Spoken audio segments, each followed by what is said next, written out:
Usai dari Qatar, Presiden terpilih Prabowo Subianto langsung mendarat di Tanah Minang meninjau korban bencana. DPR menegaskan revisi Undang-Undang Kementerian Negara bukan untuk mengakomodasi Prabowo Subianto. Sejumlah partai politik resmi mendukung Hovifah Indar Parawansa di Pilgub Jatim. Bagaimanakah peta koalisi Jatim saat ini? 8 tahun tak terselesaikan, kasus Vina Cirebon diangkat ke layar lebar. Akankah 3 DPO ditemukan polisi?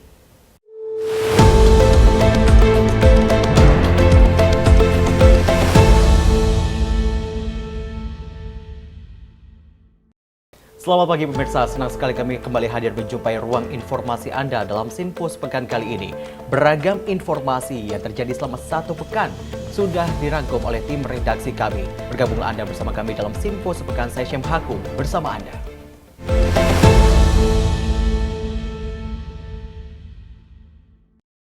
Kita masuk ke informasi pertama di mana Presiden dan Wakil Presiden terpilih Prabowo Subianto dan Gibran Rakabuming Raka melakukan pertemuan dengan Emir Qatar di Istana Emiri Diwan. Pertemuan ini membahas sejumlah kerjasama bilateral antara Indonesia, Qatar, serta perkembangan situasi di Gaza dan wilayah pendudukan Palestina. Momen sambutan hangat dari pimpinan Emir Qatar, Sheikh Tamim bin Hamad Al Thani, bertemu dengan Presiden terpilih Prabowo Subianto dengan Wakil Presiden terpilih Gibran Rakabuming Raka di Istana Amiri Diwan Doha pada Rabu 15 Mei 2024. Pertemuan kedua negara ini turut membahas peningkatan hubungan antara kedua negara di berbagai bidang, khususnya bidang pertahanan. Tak hanya itu, Prabowo dan PM Qatar juga turut membahas mengenai perkembangan situasi di Gaza dan di wilayah pendudukan Palestina. Dalam sambutan di Istana Amiri Diwa, Prabowo dan Gibran turut disambut oleh Minister of Defense Qatar HA, Khalid bin Muhammad Al Attiyah, Chief of Amiri Diwan, Sheikh Saud bin Abdurrahman Al Thani, dan State Minister for Foreign Affairs, Sultan bin Saad Al Muraiki. Tim redaksi Sinpo TV melaporkan. Pemirsa, Presiden terpilih periode 2024-2029 Prabowo Subianto menjadi narasumber dalam kegiatan Qatar Economic Forum yang diselenggarakan di Doha, Qatar, Rabu lalu. Prabowo membeberkan prinsip dan prioritas kepemerintahannya kelak saat dilantik menjadi Presiden Republik Indonesia. Dalam gelaran Forum Ekonomi Qatar keempat, pemenang Pilpres 2024 Prabowo Subianto hadir sebagai narasumber. Sebagai presiden terpilih, dirinya berbicara mengenai pemerintahan dan fokus utamanya sebagai presiden mendatang. Prabowo Subianto dalam forum ini turut didampingi oleh wakil presiden terpilih yaitu Gibran Rakabuming Raka. Qatar Economic Forum sendiri adalah ruang bagi lebih dari 50 negara yang mewakili setengah populasi dunia yang bersiap dalam pemilu di tiap negara guna mengantisipasi resiko geopolitik global, gangguan ekonomi, serta perdagangan dan investasi global. Forum ini diadakan di kota Doha, Qatar, mulai dari tanggal 14 Mei hingga 16 Mei 2024 untuk mengeksplorasi isu-isu yang menjadi pembahasan utama nantinya. Can you achieve 7% or more in the 5 years of government? I'm very confident. I've talked to my experts. I've studied the figures. I'm very confident we can easily achieve 8%.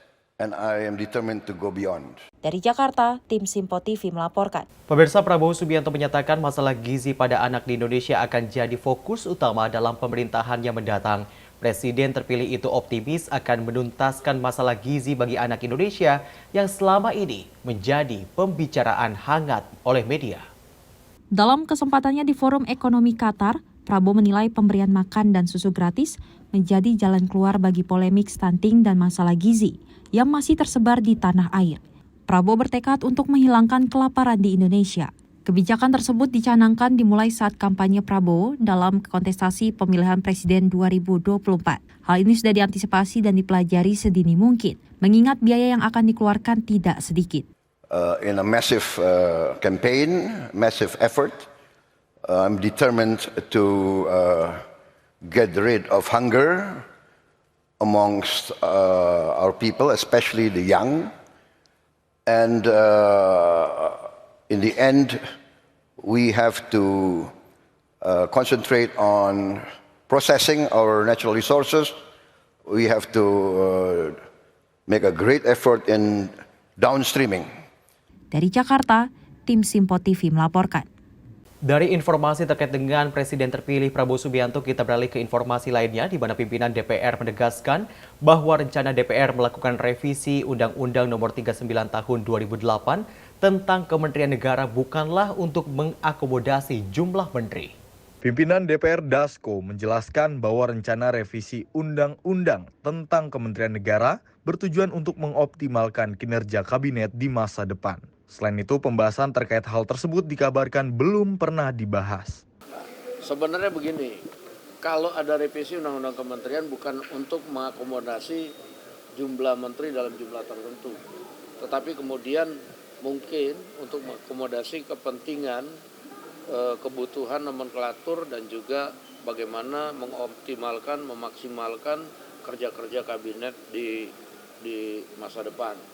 Cuma pada saat ini hal tersebut belum pernah dibahas di tempatnya Pak Prabowo, sehingga saya tidak bisa komentar lebih jauh demikian. Dari Jakarta, Sri Dewi Andayani, Dava Ahmad, Sinpo TV melaporkan. Anggota Badan Legislasi Fraksi Partai Demokrat Herman Hairon mengatakan pembahasan revisi Undang-Undang Kementerian Negara akan menyesuaikan urgensi dan juga kebutuhan Presiden terpilih. Menurutnya pembahasan revisi Undang-Undang Kementerian Negara dilakukan demi terwujudnya negara yang efektif. Hal tersebut disampaikan Herman Hairon saat ditemui di gedung DPR RI Senayan, Jakarta pada Rabu siang. Anggota Balik Fraksi Partai Demokrat ini berpendapat revisi Undang-Undang Kementerian Negara merupakan hal biasa. Terlebih undang-undang tersebut belum dilakukan revisi sejak 2008. Selain itu, Herman menilai revisi Undang-Undang Kementerian Negara perlu untuk dibahas, karena demi mewujudkan keefektifan negara dalam menggarap sektor-sektor yang menjadi tujuan berbangsa dan bernegara. Jadi di badan legislasi ya utamanya, seluruh undang-undang itu dievaluasi dan dilakukan monitoring terhadap pelaksanaan implementasi undang-undang itu. Dan undang-undang kementerian lembaga ini memang belum ada revisi sejak tahun 2008. Padahal kan politik itu dinamis. Apalagi posisi ataupun portofolio kementerian dan lembaga negara itu sangat dibutuhkan mengikuti terhadap perubahan-perubahan yang terjadi dan tentu pada akhirnya menjadi domain dari Presiden terpilih. Karenanya, kalaupun ada keinginan untuk merevisi, ya tentu dalam pandangan kami memang ini sudah saatnya kita tinjau, kita revisi berapa jumlah dan portofolio apa yang nanti akan dicantumkan di dalam Undang-Undang Kementerian dan Lembaga ini, ya kita tunggu saja nanti revisinya. Kebetulan saya juga ada di panja Undang-Undang ini, tentu nanti kita akan melihat sejauh mana urgensi dan pengembangan terhadap kementerian dan lembaga ini. Tapi kan ini kok bisa pas banget. Dari Jakarta, Sri Dewi Andayani, Dava Rizkiano, Simpo TV melaporkan. Pemirsa, Panitia Kerja Badan Legislasi DPR RI telah menyetujui revisi Undang-Undang Kementerian Negara untuk diajukan menjadi RUU Usul Inisiatif DPR RI. Dalam rapat pleno pengambilan keputusan, seluruh fraksi di Balik menyatakan setuju agar RUU tersebut dibawa ke rapat paripurna mendatang. Ketua Badan Legislasi DPR RI Supratman Andi Aktas mengatakan bahwa seluruh fraksi di DPR telah menyetujui RUU Kementerian Negara untuk dibawa ke rapat paripurna dan disahkan menjadi usul inisiatif DPR RI.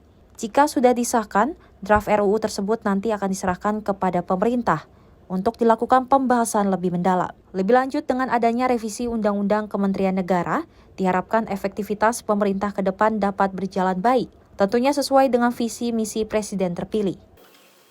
Tadi kita sudah ambil keputusan untuk jadi usul inisiatif ya.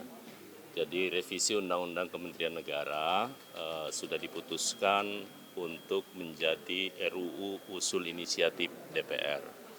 Dan selanjutnya kami akan serahkan ke pimpinan untuk diparipurnakan supaya menjadi draft resmi usulan DPR. Dan setelah itu nanti pimpinan DPR akan mengirim ke Presiden. Kita berharap apakah Presiden nanti siapapun yang akan ditunjuk untuk dilakukan pembahasan lebih mendalam dalam pembicaraan tingkat 1 yang akan datang.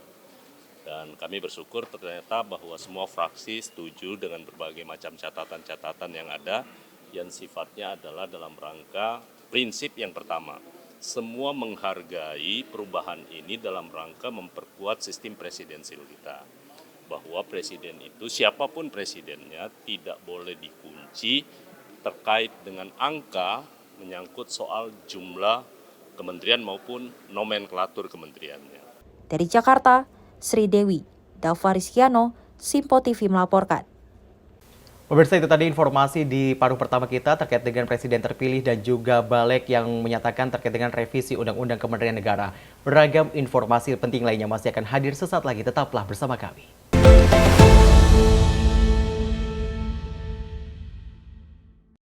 Makin mudah baca berita di aplikasi Sinpo ID. Pilih rubrik berita yang kamu suka seperti berita hukum, politik, peristiwa, budaya, olahraga, gaya hidup, dan berita dari kancah dunia. Selain itu, supaya nggak ketinggalan info update, kamu juga bisa cek laman utama berita terkini dan menyalakan notifikasi. Download aplikasi Sinpo ID sekarang juga.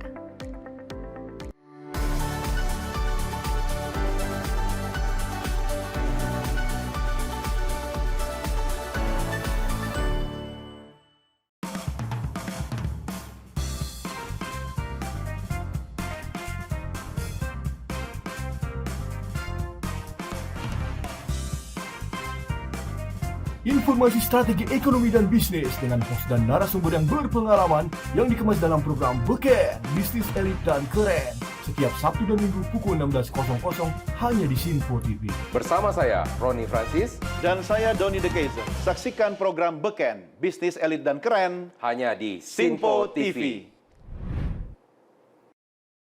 Cara mudah dapatkan informasi dengan satu aplikasi. Download app Sinpo ID.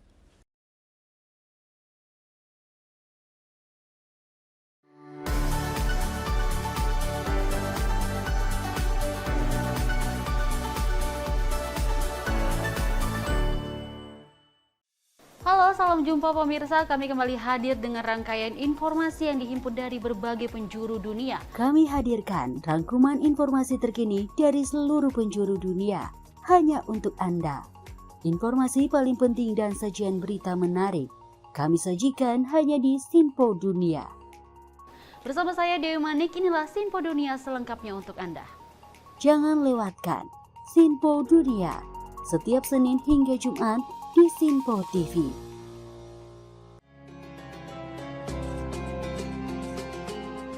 Sambut pagi hari dalam program Ngopi, ngobrol perkara ilmu bersama Ustadz Ahmad Haris dan Bunda Suri Susanti. Setiap hari pukul 5 pagi hanya di Sinpo TV.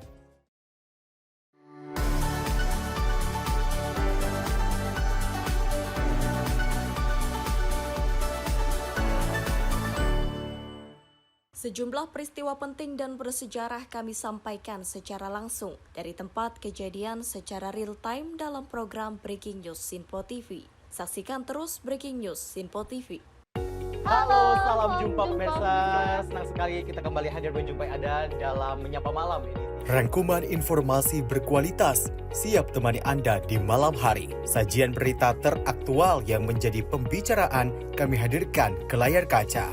Laporan dari berbagai peristiwa kami sajikan ke ruang informasi Anda. Kami hadirkan topik yang jadi sorotan dengan nuansa kekinian. Bangga sekali yang melihat sepak bola Indonesia akhir-akhirnya seperti itu. Selain main di Qatar, Presiden juga ikut ya, para menteri. Tapi bukan di Qatar. Ya, di Gorontalo. Ini di Gorontalo pada saat meninjau panen raya seperti itu, panen raya jagung di Provinsi Gorontalo. Dan kita berharap kok peristiwa-peristiwa seperti ini jauh-jauh lah ya, benar kan dia. Karena mengerikan curanmor, terus kayak kejadian seperti tadi yang nggak kita duga, nggak kita sangka, yang kita jauh-jauhkan nih bisa saja menimpa gitu. Dan kita tetap harus berhati-hati pemirsa. Saya Andi Rezaldi, saya Chef Hakung. Terima kasih sudah menonton. Selamat malam dan sampai jumpa. Saksikan selalu Menyapa Malam setiap Senin sampai Jumat pukul 20.00 waktu Indonesia bagian Barat hanya di Sinpo TV.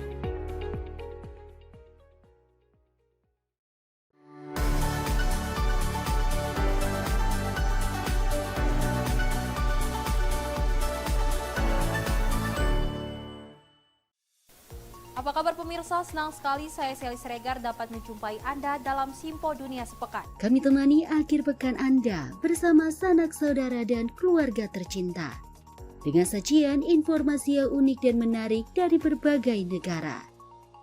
Pastinya kami akan memberikan berita yang unik dan menarik yang kami rangkum dalam Simpo Dunia Sepekan. Jangan lewatkan Sinpo Dunia Sepekan setiap Sabtu dan Minggu hanya di Sinpo TV. Cara mudah dapatkan informasi dengan satu aplikasi. Download app Sinpo ID.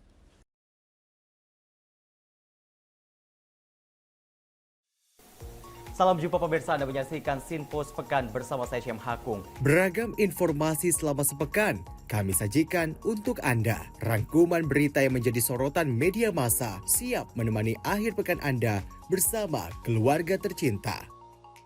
Bersama saya Syem Hakung, kita jelang informasi selengkapnya untuk Anda. Kami hadirkan Sinpo Sepekan setiap minggu pukul 6 pagi hanya di Sinpo TV. Sinpo TV kembali hadir pemirsa dengan berbagai informasi yang terjadi di parlemen selama satu pekan terakhir dalam program Warta Parlemen bersama saya, Andi Rezaldi. Dari ruang komisi hingga ruang sidang paripurna, sejumlah keputusan penting kerap kali diputuskan oleh para wakil rakyat di gedung Dewan. Agar tidak terlewatkan sejumlah peristiwa penting dan bersejarah dari gedung parlemen kami sajikan kepada pemirsa Sinpo TV dalam Warta Parlemen. Hadir setiap Sabtu pukul 9 pagi waktu Indonesia Barat hanya di Sinpo TV. Cara mudah dapatkan informasi dengan satu aplikasi. Download app Sinpo ID.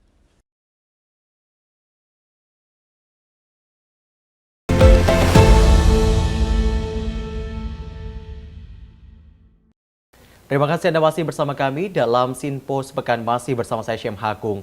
Usai menghadiri Rakornas Partai Amanat Nasional beberapa waktu lalu, mantan Gubernur Jawa Timur Hovifah Indar Parawansa menyatakan bakal melenggang kembali pada kontestasi politik di Jawa Timur bersama wakilnya terdahulu Emil Dardak. Hal itu dikatakan oleh Hovifah usai menjadi salah satu narasumber yang hadir di kegiatan Rakornas Partai Amanat Nasional beberapa waktu lalu. Dirinya mengatakan akan mantap maju sebagai bakal calon gubernur Jawa Timur dan akan kembali menggandeng Emil Dardak pada Pilkada 2024 mendatang. Diketahui Emil Dardak merupakan wakil gubernur Jawa Timur yang sebelumnya sempat menjadi pasangannya saat menjadi orang nomor 1 di provinsi bagian timur Pulau Jawa tersebut. Hovifah mengatakan dirinya sudah mendapatkan restu dari Ketua Umum Partai Amanat Nasional Zulkifli Hasan untuk maju kembali menjadi gubernur di provinsi yang memiliki jumlah kabupaten dan kota terbanyak di Indonesia.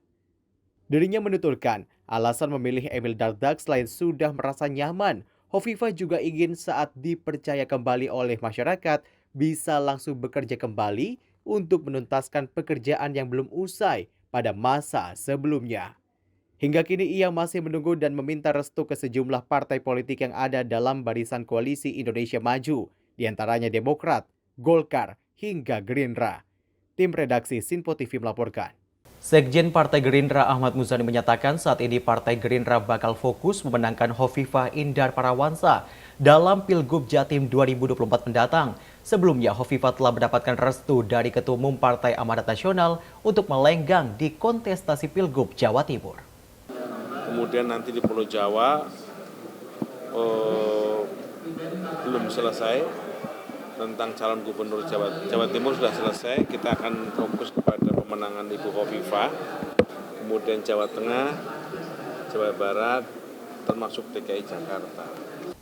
Selain mendapatkan restu dari Ketumpan dan juga tadi sudah ada dukungan dari Gerindra, kali ini Wakil Sekretaris Jenderal Partai Amanat Nasional Fikri Yasin membenarkan nama mantan Gubernur Jatim Hovifah Indar Parawansa masuk dalam bursa pemilihan gubernur mendatang. Kesuksesan Hovifah dalam membangun Jawa Timur menjadi pertimbangan PAN untuk mengusung mantan Gubernur Jatim itu untuk maju kembali. Nah kembali sekarang misalnya soal Jawa Timur. Jawa Timur harus diakui memang wilayah Jawa ya terutama Jawa Timur, Jawa Tengah, Jawa Barat, kemudian DKI itu kan memang hampir bisa dipastikan konsen pertempuran wilayah partai politik itu memang di situ tempatnya.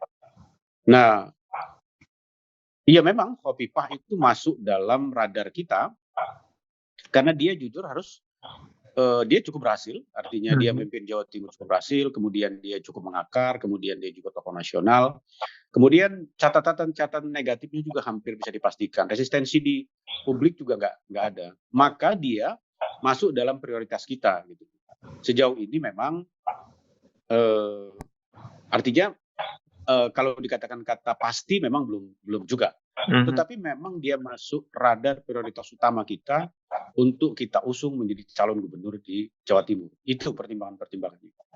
Masih terkait dengan Pilgub di Jawa Timur, pemirsa, nama mantan Gubernur Jawa Timur Hovifah Indar Parawansa menjadi kandidat yang disebut oleh banyak partai politik untuk maju dalam Pilgub Jatim 2024. Pengamat politik Ujang Komarudin mengatakan hingga kini belum ada nama yang kuat untuk menandingi elektabilitas dan kepopuleran dari sosok Hovifah. Soal hadir nggak Hovifah di kontestasi Pilkada Jawa Timur, kalau saya sih melihatnya sangat hadir ya, dan akan hadir karena Hovifah itu incumbent, tentu ingin mencalonkan diri lagi dan dianggap kuat. Kenapa hari ini Hovifah dianggap kuat? Ya karena ya mendukung kubu 02 yang juga menang. Lalu saat ini sudah ada 4 partai kurang lebih ya sudah mendukung Hovifah sejak awal. Oleh karena itu ya kita lihat saja nanti lawan politiknya siapa. Apakah ada lawan tandingnya? Cak Imin katanya sedang menyiapkan figur tokoh yang lebih daripada Hovifah, tapi kan belum tahu. Yang jelas kalau kita bicara Hovifah ya hari ini sangat kuat dan cukup kuat dan punya potensi untuk bisa unggul atau menang lagi menjadi Gubernur Jawa Timur yang kedua kalinya. Tentu kita harus lihat siapa lawan politiknya, siapa rivalnya, apakah lebih kuat daripada Hovifah atau tidak.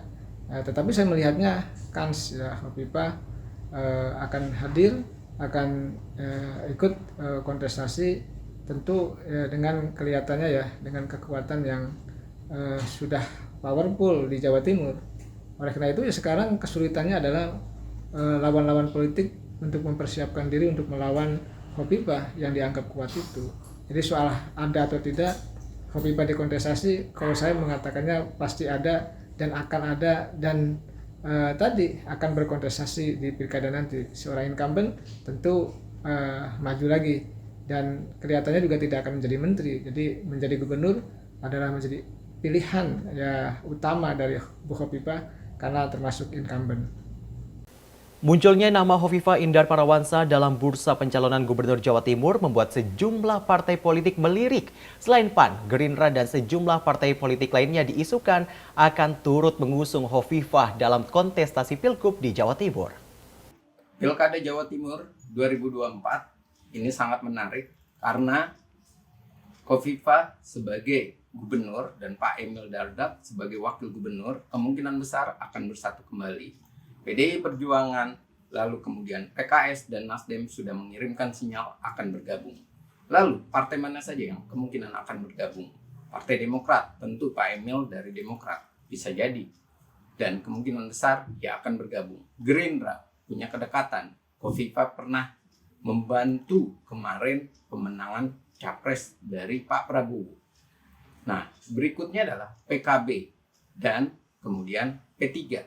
Mereka sudah mencoba untuk membangun koalisi atau penjajakan. Namun mereka juga memikirkan kans untuk Hovifah. Mendukung Hovifah. Karena mereka sama-sama dari latar NU. Dan Hovifah adalah dari NU. Hanya ada 3 partai besar yang sangat kuat di Jawa Timur. Yaitu PKB 27 kursi, PDI Perjuangan 21 kursi, Gerindra 21 kursi. Namun yang kuat dalam segi elektabilitas adalah calon dari PDI Perjuangan, yaitu Pak Ahmad Fauzi maupun Ibu Tri Risma. Nah, kalau PDI Perjuangan sudah memberikan sinyal kepada Hovifah, pertanyaannya adalah partai mana yang berani mengajukan calon dan kemungkinannya kalah. Inilah yang dikhawatirkan oleh partai-partai. Kemungkinan besar Hovifah dan Emil Dardak untuk maju 2 kali, ia bisa membawa banyak gerbong partai dan lawannya adalah lawan yang setengah daya. Dan ini perkiraan Pilkada Jawa Timur. Seperti yang diprediksikan oleh pengamat politik sebelumnya, ada Ketua DPP Partai Demokrat Herman Hairon yang mengatakan partainya akan mengusung pasangan Hovifah Indar Parawansa dan Emil Dardak untuk maju dalam Pilkada Jawa Timur 2024. Herman meyakini pasangan Hovifah Emil layak menjadi gubernur dan wakil gubernur kembali lantaran keduanya dianggap mampu menurunkan tingkat kemiskinan di Jawa Timur. Saya termasuk yang membicarakan di Demokrat terhadap Pilgub Jawa Timur. Insya Allah saya kira sebentar lagi sudah mulai ada kesepahaman bahwa bukan hanya memberikan rekom atau memberikan surat tugas kepada Bu Hovifah, karena nanti pada akhirnya pendaftaran itu kan B1 KWK gitu ya. Nanti pada akhirnya kami meyakini bahwa partai-partai juga akan memberikan dukungan. Namun saat ini ada partai-partai yang sudah akan memberikan secara pasti dukungan Hovifah Emil gitu ya. Demokrat sudah tentu. Nanti insya Allah mungkin Golkar, mungkin PAN ya, komunikasi politik terus kami jalin dan mudah-mudahan tidak ada perbedaan wakil, sehingga ketika kita ada kesamaan tentu sama-sama akan merekomendasikan pasangan Hovifah dan Emil. Dan ini juga pasangan yang sesungguhnya diharapkan oleh masyarakat Jawa Timur untuk melanjutkan kepemimpinannya. Karena Bu Hovifah Emil ini juga memimpin Jawa Timur berhasil, bisa meningkatkan perekonomian, menurunkan tingkat kemiskinan, dan bisa menjawab masalah-masalah yang ada di Jawa Timur. Oleh karenanya atas dasar prestasi 5 tahun ke belakang, rasa-rasanya partai-partai yang saat ini sudah memberikan dukungan kepada Ibu Hovifah, insya Allah juga akan memberikan dukungan kepada Mas Emil Dardak. Itu tadi informasi yang kami hadirkan di paruh kedua terkait dengan pilkada di Jawa Timur yang menargetkan ataupun yang mengatakan bahwa Hovifah kini menjadi nama teratas di Jawa Timur. Dan beragam informasi penting lainnya hadir sesaat lagi, tetaplah bersama kami.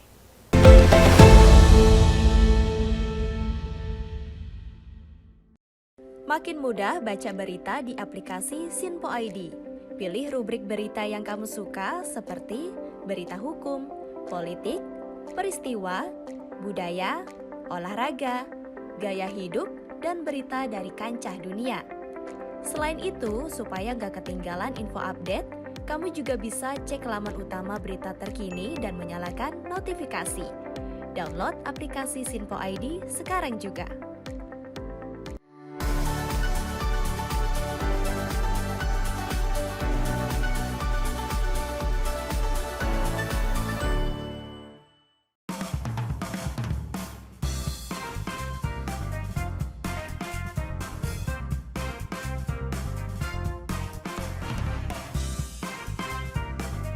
Informasi strategi ekonomi dan bisnis dengan host dan narasumber yang berpengalaman yang dikemas dalam program Beken, Bisnis Elit dan Keren. Setiap Sabtu dan Minggu pukul 16.00 hanya di Sinpo TV. Bersama saya, Roni Francis. Dan saya, Doni De Keizer. Saksikan program Beken, Bisnis Elit dan Keren. Hanya di Sinpo TV.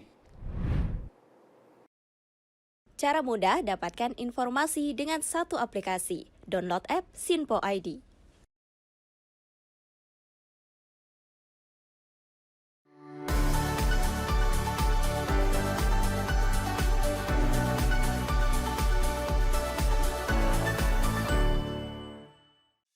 Halo, salam jumpa pemirsa. Kami kembali hadir dengan rangkaian informasi yang dihimpun dari berbagai penjuru dunia. Kami hadirkan rangkuman informasi terkini dari seluruh penjuru dunia hanya untuk Anda. Informasi paling penting dan sajian berita menarik kami sajikan hanya di Sinpo Dunia. Bersama saya Dewi Manik, inilah Sinpo Dunia selengkapnya untuk Anda. Jangan lewatkan Sinpo Dunia setiap Senin hingga Jumat di Sinpo TV.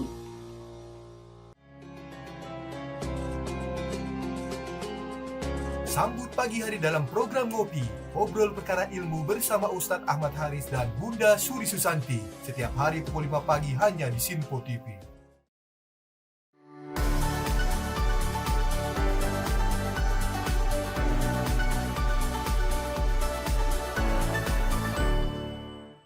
Sejumlah peristiwa penting dan bersejarah kami sampaikan secara langsung dari tempat kejadian secara real time dalam program Breaking News Sinpo TV. Saksikan terus Breaking News Sinpo TV. Halo, salam jumpa pemirsa. Senang sekali kita kembali hadir menjumpai Anda dalam Menyapa Malam ini. Rangkuman informasi berkualitas siap temani Anda di malam hari. Sajian berita teraktual yang menjadi pembicaraan kami hadirkan ke layar kaca. Laporan dari berbagai peristiwa kami sajikan ke ruang informasi Anda. Kami hadirkan topik yang jadi sorotan dengan nuansa kekinian. Bangga sekali yang melihat sepak bola Indonesia akhirnya seperti itu. Selain main di Qatar, Presiden juga ikut nih ya, para menteri. Tapi bukan di Qatar. Ya, di Gorontalo. Ini di Gorontalo pada saat meninjau panen raya seperti itu, panen raya jagung di Provinsi Gorontalo. Dan Ini juga kita berharap kok peristiwa-peristiwa seperti ini jauh-jauh lah ya, benar kan dia. Karena mengerikan curanmor, terus kayak kejadian seperti tadi yang nggak kita duga, nggak kita sangka, yang kita jauh-jauhkan nih bisa saja menimpa gitu. Dan kita tetap harus berhati-hati pemirsa. Saya Andi Rezaldi, saya Chef Hakung. Terima kasih sudah menonton. Selamat malam dan sampai jumpa. Saksikan selalu Menyapa Malam setiap Senin sampai Jumat pukul 20.00 waktu Indonesia bagian Barat hanya di Sinpo TV.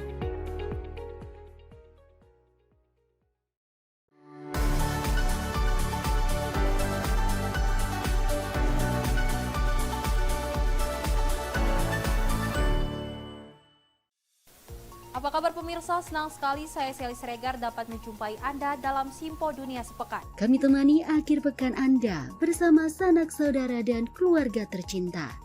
Dengan sajian informasi yang unik dan menarik dari berbagai negara. Pastinya kami akan memberikan berita yang unik dan menarik yang kami rangkum dalam Simpo Dunia Sepekan. Jangan lewatkan Sinpo Dunia Sepekan setiap Sabtu dan Minggu hanya di Sinpo TV. Cara mudah dapatkan informasi dengan satu aplikasi. Download app Sinpo ID.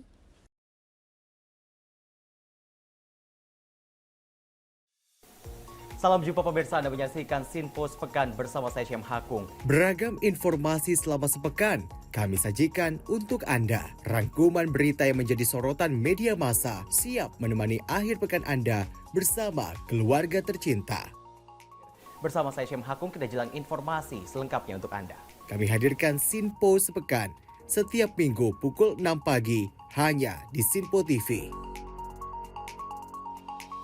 Sinpo TV kembali hadir pemirsa dengan berbagai informasi yang terjadi di parlemen selama satu pekan terakhir dalam program Warta Parlemen bersama saya, Andi Rezaldi. Dari ruang komisi hingga ruang sidang paripurna, sejumlah keputusan penting kerap kali diputuskan oleh para wakil rakyat di gedung Dewan. Agar tidak terlewatkan sejumlah peristiwa penting dan bersejarah dari gedung parlemen kami sajikan kepada pemirsa Sinpo TV dalam Warta Parlemen. Hadir setiap Sabtu pukul 9 pagi waktu Indonesia Barat hanya di Sinpo TV. Cara mudah dapatkan informasi dengan satu aplikasi. Download app Sinpo ID.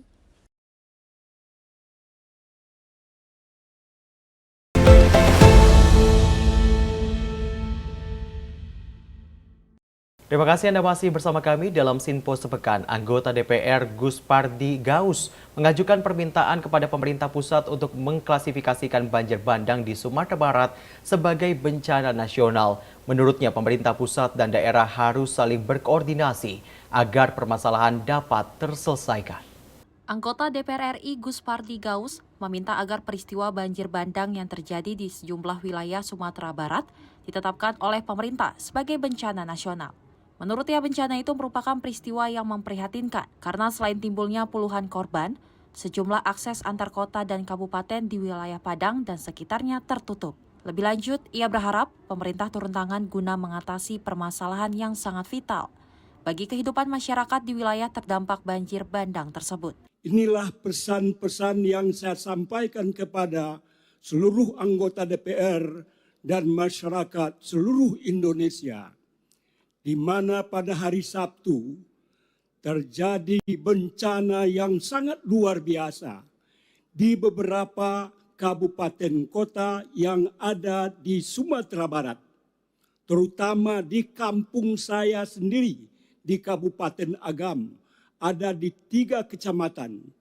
Dan terakhir, orang yang meninggal akibat bencana itu adalah lebih dari 50 orang. Pada hari ini, Padang terkepung, tidak bisa masuk akses masyarakat ke kota Padang. Dan kemarin, jalan Padang Pekanbaru juga tertutup. Akses-akses sekarang ini sangat-sangat memprihatinkan. Oleh karena itu, saya meminta kepada pemerintah pusat agar bencana yang terjadi Sumatera Barat itu dijadikan bencana nasional. Dari Jakarta, tim Simpo TV melaporkan. Kita ke informasi terkait dengan musibah yang terjadi di Sumatera. Presiden Republik Indonesia Joko Widodo telah mengambil langkah proaktif menyusul terjadinya banjir bandang di Sumatera Barat. Presiden telah memerintahkan Kepala BNPB untuk segera datang ke lokasi untuk berkoordinasi terkait dengan upaya bantuan. Presiden Joko Widodo menginstruksikan Badan Nasional Penanggulangan Bencana atau BNPB untuk menangani banjir lahar dingin yang terjadi di Sumatera Barat. Jokowi mengatakan bahwa dirinya juga terus memantau perkembangan bencana banjir bandang di daerah tersebut. Lebih lanjut, ia juga menyampaikan keinginannya untuk segera mengunjungi Sumatera Barat guna memberikan dukungan kepada masyarakat yang terdampak. Namun kunjungan tersebut masih perlu dijadwalkan mengingat kondisi infrastruktur yang terpengaruh oleh bencana. Saya mengikuti terus dengan seksama perkembangan banjir yang terjadi di Kabupaten Tanah Datar di Sumatera Barat, dan saya sudah memerintahkan Kepala BNPB untuk langsung ke sana dan sudah sampai di sana.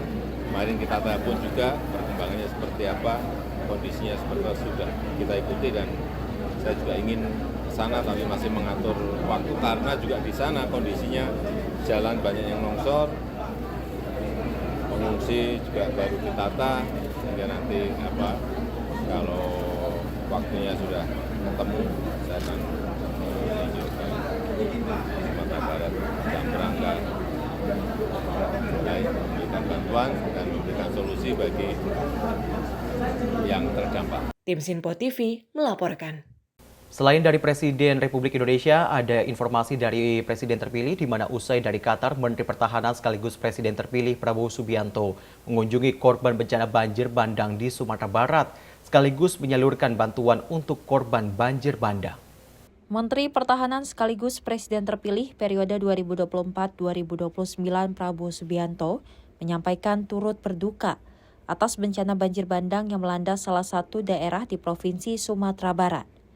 Ungkapan duka itu disampaikan Prabowo saat memberikan bantuan untuk korban banjir yang diserahkan di Bandara Internasional Minangkabau, Kabupaten Pariaman, Sumatera Barat. Saya menyampaikan turut berkawa atas kehilangan masyarakat yang menjadi korban, dan saya datang memberikan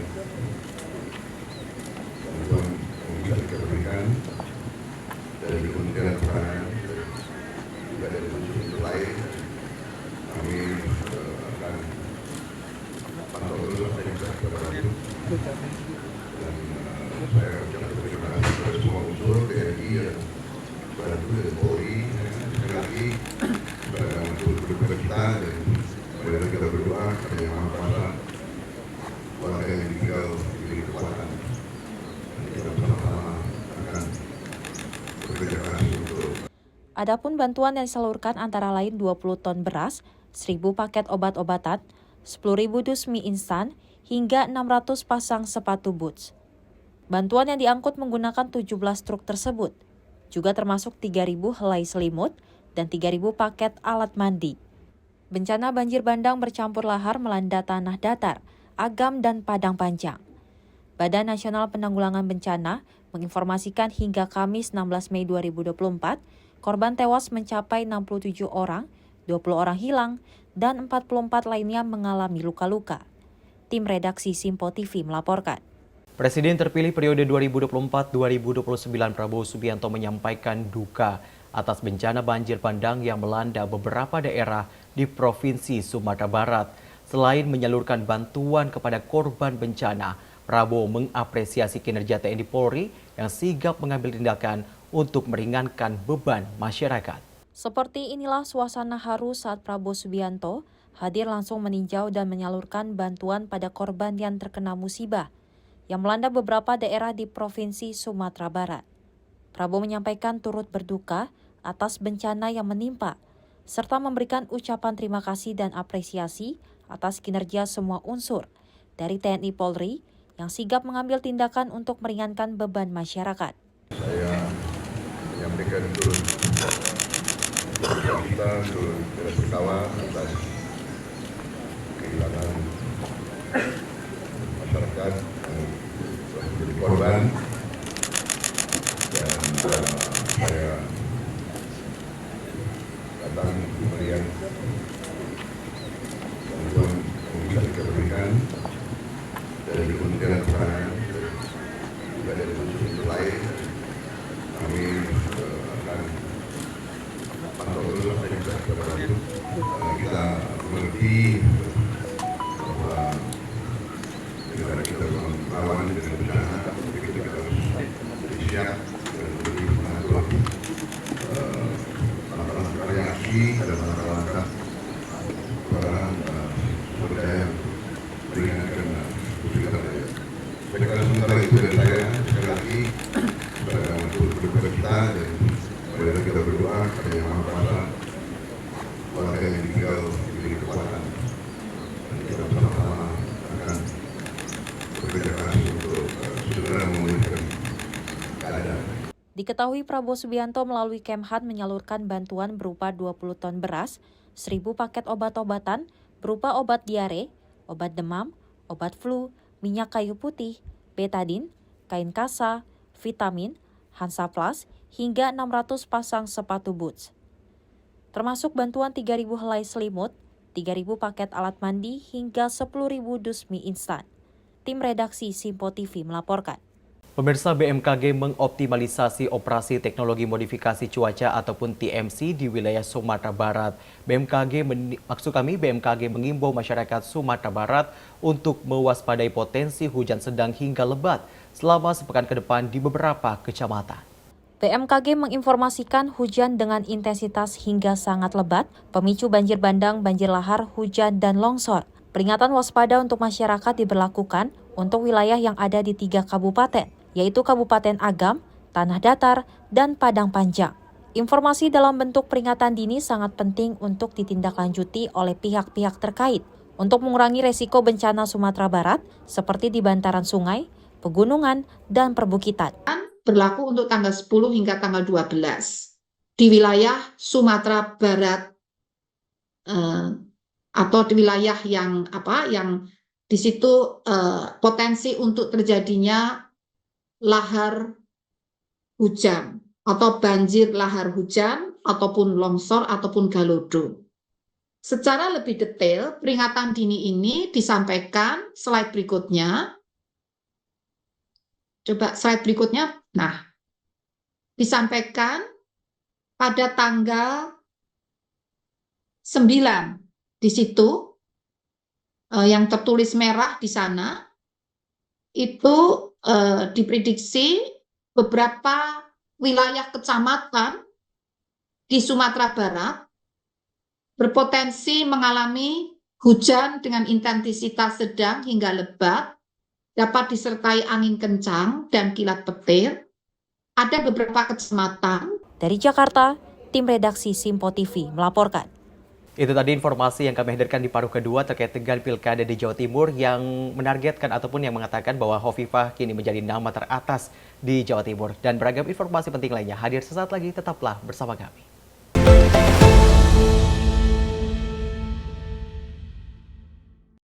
Makin mudah baca berita di aplikasi Sinpo ID. Pilih rubrik berita yang kamu suka seperti berita hukum, politik, peristiwa, budaya, olahraga, gaya hidup, dan berita dari kancah dunia.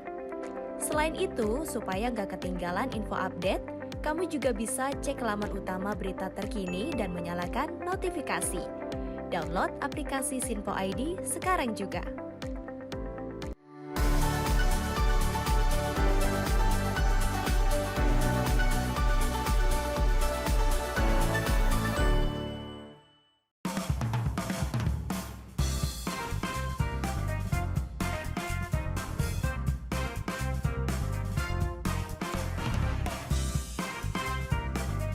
Informasi strategi ekonomi dan bisnis dengan host dan narasumber yang berpengalaman yang dikemas dalam program Beken, Bisnis Elit dan Keren.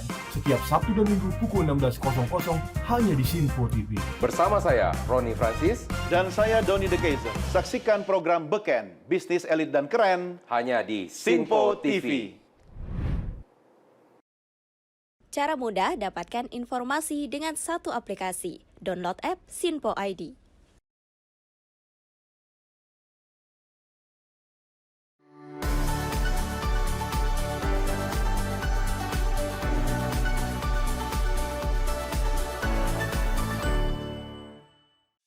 Halo, salam jumpa pemirsa. Kami kembali hadir dengan rangkaian informasi yang dihimpun dari berbagai penjuru dunia. Kami hadirkan rangkuman informasi terkini dari seluruh penjuru dunia hanya untuk Anda. Informasi paling penting dan sajian berita menarik kami sajikan hanya di Sinpo Dunia. Bersama saya Dewi Manik, inilah Sinpo Dunia selengkapnya untuk Anda. Jangan lewatkan Sinpo Dunia setiap Senin hingga Jumat di Sinpo TV.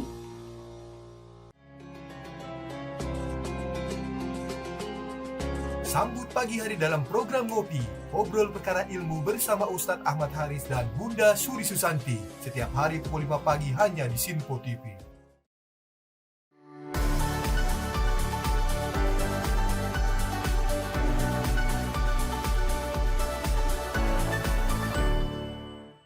Sejumlah peristiwa penting dan bersejarah kami sampaikan secara langsung dari tempat kejadian secara real time dalam program Breaking News Sinpo TV. Saksikan terus Breaking News Sinpo TV.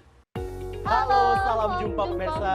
Senang sekali kita kembali hadir menjumpai Anda dalam Menyapa Malam ini. Rangkuman informasi berkualitas siap temani Anda di malam hari. Sajian berita teraktual yang menjadi pembicaraan kami hadirkan ke layar kaca. Laporan dari berbagai peristiwa kami sajikan ke ruang informasi Anda. Kami hadirkan topik yang jadi sorotan dengan nuansa kekinian. Bangga sekali yang melihat sepak bola Indonesia akhirnya seperti itu. Selain main di Qatar, Presiden juga ikut nih ya, para menteri. Tapi bukan di Qatar. Ya, di Gorontalo. Ini di Gorontalo pada saat meninjau panen raya seperti itu, panen raya jagung di Provinsi Gorontalo. Dan kita berharap kok peristiwa-peristiwa seperti ini jauh-jauh lah ya, benar kan Andia? Karena mengerikan curanmor, terus kayak kejadian seperti tadi yang nggak kita duga, nggak kita sangka, yang kita jauh-jauhkan nih bisa saja menimpa gitu. Dan kita tetap harus berhati-hati pemirsa. Saya Andi Rezaldi, saya Chef Hakung. Terima kasih sudah menonton. Selamat malam dan sampai jumpa.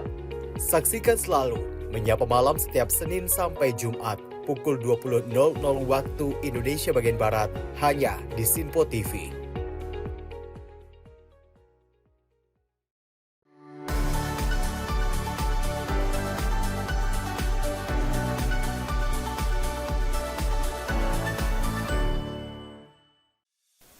Apa kabar pemirsa? Senang sekali saya Sally Siregar dapat menjumpai Anda dalam Sinpo Dunia Sepekan. Kami temani akhir pekan Anda bersama sanak saudara dan keluarga tercinta. Dengan sajian informasi yang unik dan menarik dari berbagai negara. Pastinya kami akan memberikan berita yang unik dan menarik yang kami rangkum dalam Sinpo Dunia Sepekan. Jangan lewatkan Sinpo Dunia Sepekan setiap Sabtu dan Minggu hanya di Sinpo TV. Cara mudah dapatkan informasi dengan satu aplikasi. Download app Sinpo ID.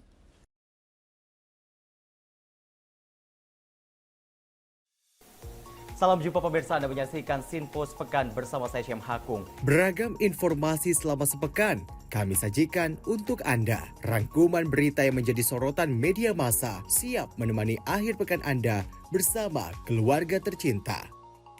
Bersama saya Syem Hakung, kita jelang informasi selengkapnya untuk Anda. Kami hadirkan Sinpo Sepekan setiap minggu pukul 6 pagi hanya di Sinpo TV. Sinpo TV kembali hadir pemirsa dengan berbagai informasi yang terjadi di parlemen selama satu pekan terakhir dalam program Warta Parlemen bersama saya, Andi Rezaldi. Dari ruang komisi hingga ruang sidang paripurna, sejumlah keputusan penting kerap kali diputuskan oleh para wakil rakyat di gedung Dewan. Agar tidak terlewatkan sejumlah peristiwa penting dan bersejarah dari gedung parlemen, kami sajikan kepada pemirsa Sinpo TV dalam Warta Parlemen. Hadir setiap Sabtu pukul 9 pagi waktu Indonesia Barat hanya di Sinpo TV. Cara mudah dapatkan informasi dengan satu aplikasi. Download app Sinpo ID.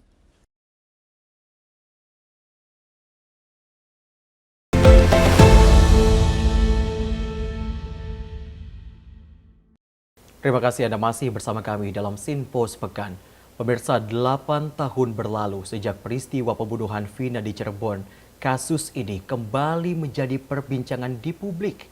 Hingga kini, kasus Vina rupanya masih bergulir dan pihak kepolisian masih berupaya untuk mencari 3 pelaku yang masih buron. Kasus pembunuhan Vina di Cirebon yang terjadi pada 2016 silam kembali menarik perhatian publik. Kasus ini mencuat usai kisah tentang pembunuhan tersebut diangkat ke film berjudul Vina Sebelum 7 Hari. Rupanya kasus ini masih bergulir. Berdasarkan keterangan dari Kabid Humas Polda Jabar, Kombes Pol Jules Abraham Abbas, pihak kepolisian masih berupaya mencari 3 pelaku yang masih buron. Pihak kepolisian menelusuri sekolah, orang tua, serta kerabat dari ketiga pelaku tersebut. Bahwa sampai dengan saat ini, penyidik Polda Jawa Barat pada saat menangani kasus ini masih berupaya untuk mencari identitas dari 3 tersangka.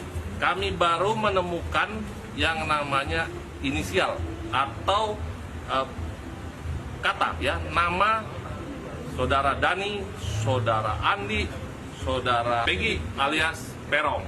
Kabid Humas Polda Jabar menepis jika ada informasi yang mengatakan bahwa identitas pelaku sudah diketahui namun disembunyikan oleh pihak kepolisian. Menanggapi diangkatnya kasus Vina ke dalam sebuah film, Kombes Pol Jules Abraham Abbas mengungkapkan tentunya ada cerita yang mungkin bukan merupakan fakta yang ditemukan pihak kepolisian selama proses penyidikan. Sejak tanggal 31 Agustus 2016 dilaporkan di Polres Cirebon Kota maupun fakta di persidangan sehingga sampai vonis terhadap 8 orang tersangka lainnya. Tim Sinpo TV melaporkan. Polda Jawa Barat merilis 3 pelaku pembunuhan dan pemerkosaan kasus Vina yang terjadi di Cirebon, Jawa Barat pada tahun 2016 silam. Melalui akun Instagram resmi @humaspolda Jabar, polisi membagikan ciri-ciri dari ketiga pelaku yang kini masih buron. Kasus pembunuhan Vina dan kekasihnya Eki yang terjadi di Cirebon pada 2016 silam kembali viral. Hal ini berkaitan dengan penayangan film berjudul Vina Sebelum 7 Hari di bioskop sejak 8 Mei 2024. 8 tahun sudah berlalu, dari 11 pelaku masih terdapat 3 pelaku yang belum berhasil ditangkap. Melalui akun Instagram resmi @humaspolda Jabar, Polda Jawa Barat merilis 3 pelaku pembunuhan dan pemerkosaan kasus Vina yang kini telah masuk daftar pencarian orang alias buron. Dalam postingannya, polisi membagikan ciri-ciri ketiga pelaku yaitu Peggy alias Perong berusia 30 tahun, Andi berusia 31 tahun, dan Dani 28 tahun. Informasi lainnya yang dibagikan dalam postingan tersebut ialah jenis kelamin, kewarganegaraan, tempat tinggal terakhir, serta ciri-ciri khusus. Kabid Humas Polda Jabar, Kombes Pol Jules Abraham Abbas, mengungkapkan pihaknya kesulitan menangkap 3 buron lantaran terkendala identitas asli. Keterangan terkait dengan status ataupun keberadaan dari 3 orang DPO tersebut. Baik kami menelusuri sekolah, orang tua, kerabat dari ketiga DPO tersebut. Bahwa sampai dengan saat ini penyidik Polda Jawa Barat pada saat menangani kasus ini masih berupaya untuk mencari identitas dari 3 tersangka. Hingga kini pihak kepolisian masih berupaya melakukan pengejaran terhadap 3 pelaku yang masih buron. Tim Sinpo TV melaporkan. Kasus pembunuhan yang menimpa Vina dan kekasihnya Eki pada 2016 silam kembali viral setelah penayangan film Vina Sebelum 7 Hari. Sempat menghilang dari pemberitaan, kasus pembunuhan Vina kembali menjadi perbincangan publik setelah penayangan film tersebut di bioskop sejak 8 Mei 2024. 8 tahun berlalu, kasus pembunuhan Vina di Cirebon kembali menjadi perbincangan hangat publik. Kasus ini kembali viral setelah penayangan film Vina Sebelum 7 Hari di bioskop. Setelah 8 tahun berlalu, saat ini masih ada 3 pelaku yang masih buron. Film horor sekaligus drama yang merupakan besutan sutradara ternama Anggi Umbara tengah diputar di berbagai bioskop sejak 8 Mei 2024.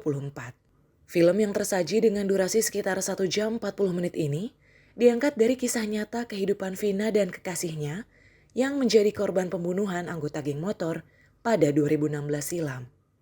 Meskipun ada perbedaan dalam jalan ceritanya, karakter-karakter dalam film ini diklaim sesuai dengan kejadian sebenarnya. Pada awalnya, kasus Vina dinilai sebagai kecelakaan tunggal.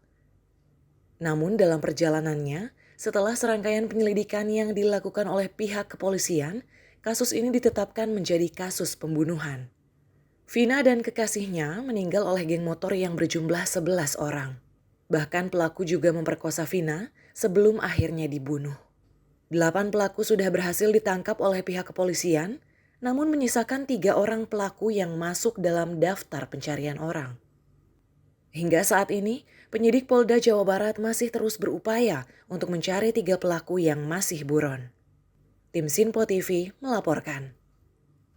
Pemirsa, kasus pembunuhan Vina dan kekasihnya di Cirebon, Jawa Barat yang tak kunjung usai membuat pengacara kondang Hotman Paris buka suara dan bertekad akan membantu menangani kasus ini hingga kepolisian menangkap 3 pelaku yang diduga menjadi dalang pembunuhan Vina. Pengacara kondang Hotman Paris ikut memberi perhatian khusus dalam kasus kematian Vina yang terjadi pada tahun 2016 silam, mengingat masih ada 3 pelaku yang masih buron. Hotman Paris juga sudah bertemu dengan keluarga Vina di salah satu pusat perbelanjaan di Jakarta Barat pada Kamis lalu. Pengacara kondang tersebut meminta kepada pihak Kapolda Jawa Barat untuk memulai penyelidikan kembali terhadap 3 pelaku yang masuk dalam daftar pencarian orang ataupun DPO. Menurutnya, bisa dimulai dari keluarga pelaku ataupun jejak digital. Kasus pembunuhan Vina di Cirebon 8 tahun lalu 2016. Dari 11 pelaku, 8 telah divonis pengadilan dan 3 menghilang atau DPO. Katanya yang menghilang itu salah satu adalah otak dari pelaku pembunuhan yang karena cintanya ditolak oleh almarhum. Bapak Kapolda Jawa Barat, jutaan rakyat Indonesia memohon dan meminta tim Hotman Manenwan juga agar membantu terungkapnya kasus ini. Mohon Bapak Kapolda Jawa Barat memulai penyidikan lagi, mulai dari keluarga si 3 pelaku ini. Pasti ada foto-fotonya, pasti ada jejak digital. Kemudian juga 8 orang yang ditahan, pasti mereka tahu detail tentang si pelaku ini. Oke?